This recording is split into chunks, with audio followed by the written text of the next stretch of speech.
All right, let's dive into this. AI economics. Big topic. You have a book coming out, AI Economics Blueprint, right?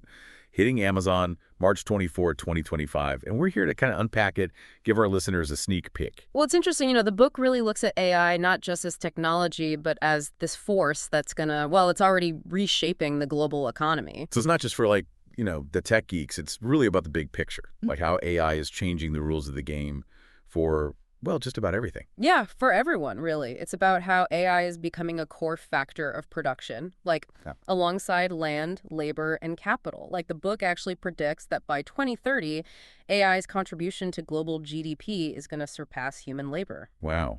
Okay, 2030. That's sooner than we think. So, I was looking through the book, and one of the things that really jumped out at me was this whole idea of AI-first businesses. What makes these companies so different, and why are they poised to just kind of take over? Yeah, the book dives into some great examples. So these companies are built with AI as the foundation. It's not just, something they add on later. They use AI to personalize the customer experience, to set prices, all in real time. And they're projected to grow 40% a year, which is huge compared to traditional businesses that are stuck at maybe 12%. That's a big difference. It really underscores how businesses need to adapt, right? Or else Yeah. they'd be left behind. But, with all this automation, one of the big questions everyone has is, what about jobs? What happens to the people? What does your book say about that? Well, it doesn't shy away from that. The book really dives into the automation economy and acknowledges that, yeah, there's a potential for job displacement, but it also goes into potential solutions like universal basic income, UBI, and even AI taxation to address that potential wealth inequality that could come about. That's a crucial point, I think. So it's not just about the technology itself, but the social impact, right? Yeah. The human side of all of this. Exactly. It's about the big picture. And to really bring it home, the book goes deep into how AI is changing specific industries. Take finance, for example. AI hedge funds, they're already outperforming human-led firms by a significant margin, Yeah. something like 27%. 27%. Wow. Yeah.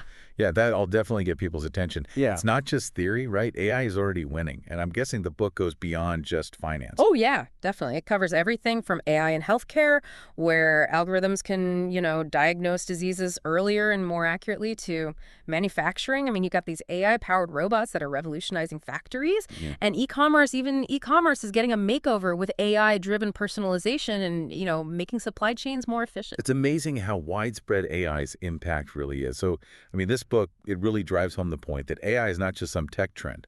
It's the future of, the entire global economy. Absolutely. And, speaking of the future, one chapter that I think is particularly interesting is the one on India's role in this whole AI revolution.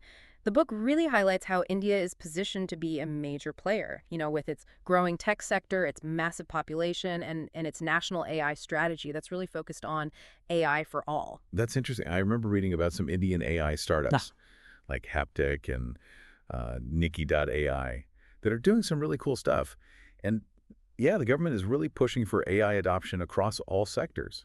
So India is not just a market for AI. They could actually become a leader in shaping its future. Exactly. The book really makes the case that India could be, a major force in the global AI landscape. Not just a participant, but a real leader. Back again for more of the deep dive. And wow, we really just scratched the surface of AI Economics Blueprint. This AI revolution, it's huge. It really is. Well, it's one thing to say AI is going to impact, everything, but then when you actually see how it's changing specific industries, even entire countries, that's when it really hits home. Right. And one of the things the book really digs into is the environmental impact of all this AI.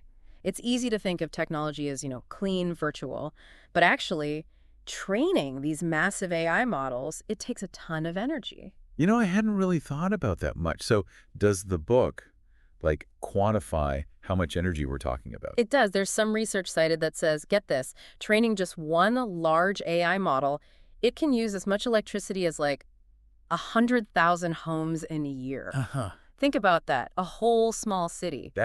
Wow, that's a huge carbon footprint.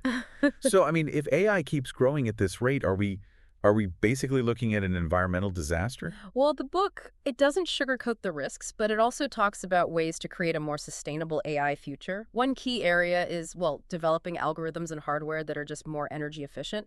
And then, of course, shifting to renewable energy for those, massive data centers that AI needs. So it's not just about, raising the alarm. It's about finding solutions too. Exactly. The book even talks about something called green AI, where AI is actually used to, you know, optimize energy consumption, reduce waste, combat climate change. So AI as a tool for good for the environment. Okay, yeah. Yeah, that's a more hopeful outlook. It makes you realize, I guess, that we have a choice in how we develop and use AI. It doesn't have to be this, either or thing between progress and the environment. No, not at all. The book really drives home the point that the future of AI isn't, set in stone. It's up to us to make the right choices, to prioritize sustainability so that we end up with an AI ecosystem that, actually benefits humanity and the planet, both. That's a good point. Another thing the book gets into is AI in global competition. It's almost like, AI is becoming this new kind of arms race between countries. Yeah, that's a really interesting way to put it. The book argues that, AI is shifting the balance of power globally. The countries that are like ahead in AI research and development, they're gaining this big advantage, economically and strategically. It makes you wonder, what will the world look like in, say, 20, 30 years if this keeps going? Will we have just a few, like, AI superpowers that dominate everything? That's a good question. The book explores those possibilities, for sure. It looks at how AI is creating these new economic winners and losers, how it could reshape trade patterns, and yeah, even change the balance of power between countries. It's like this, I don't know, geopolitical thriller playing out in real time. It's a lot to think about. I mean, AI is not just a trend. It's like this force that's reshaping, everything. And speaking of reshaping, the book also goes into AI and social justice. Does it talk about how AI could either, make existing inequalities worse or actually help make things more fair? Yeah, the book emphasizes that at the end of the day, AI is a tool. And like any tool, it can be used for good or bad. So yeah, if we're not careful, AI could actually widen the gap between, the haves and have-nots. But it also has this potential to like level the playing field and create a more just and equitable society. So it's like this balancing act, right? Finding that right balance.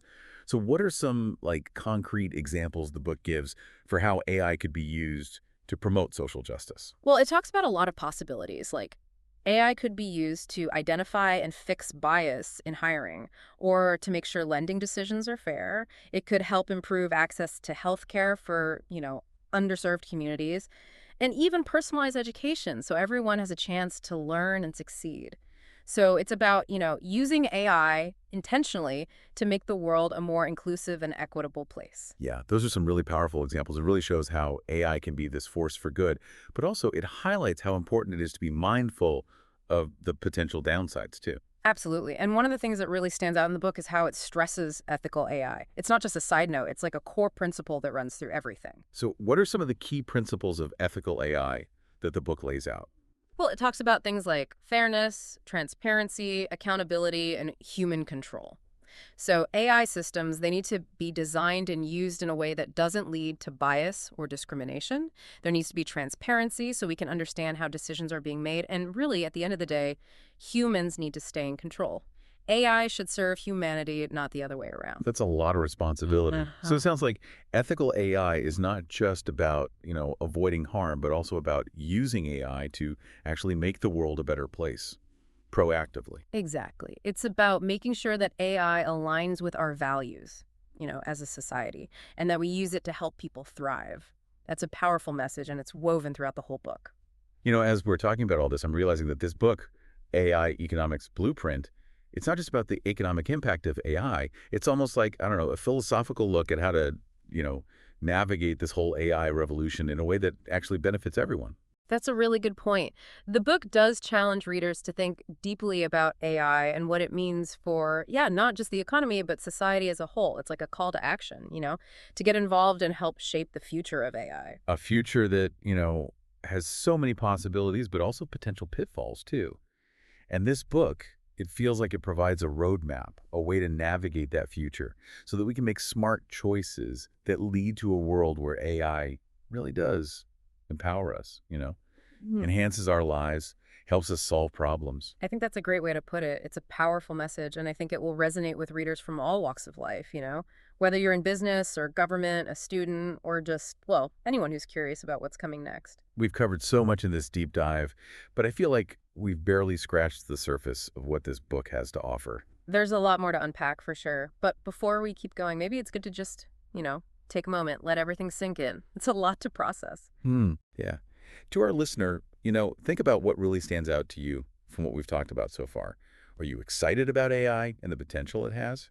Or are you more worried about the risks, the ethical questions? Those are questions we all need to think about, especially as we're entering this new age of AI. Welcome back.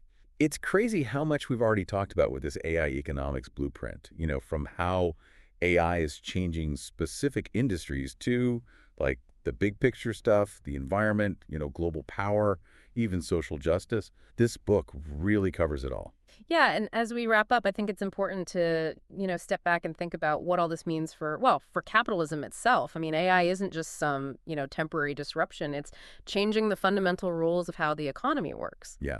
One thing that really struck me in the book was like the discussion of how AI changes business. It's not just about, making things more efficient with automation. It's about like completely new ways of doing business. Yeah, right. The book talks about companies that are like truly AI first, where AI isn't just a tool, it's like the core of how they operate.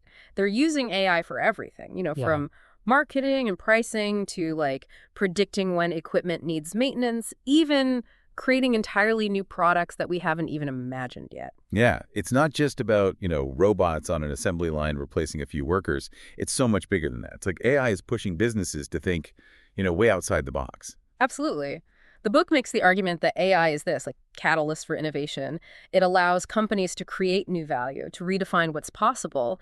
And it's a stark contrast to, those traditional businesses that are stuck in their old ways and, well, they're struggling to keep up. Right. But with all this talk about, innovation and progress, there's also, well, the other side of the coin. What about, AI making income inequality worse? Yeah, the book definitely doesn't ignore that concern. As AI-driven automation become more common, there's a real risk that, the benefits, the increased productivity, it'll mostly go to a small group of people and others will be left behind.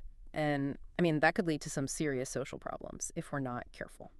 Yeah, it's like that, that old problem of the rich getting richer, but AI could make it even worse.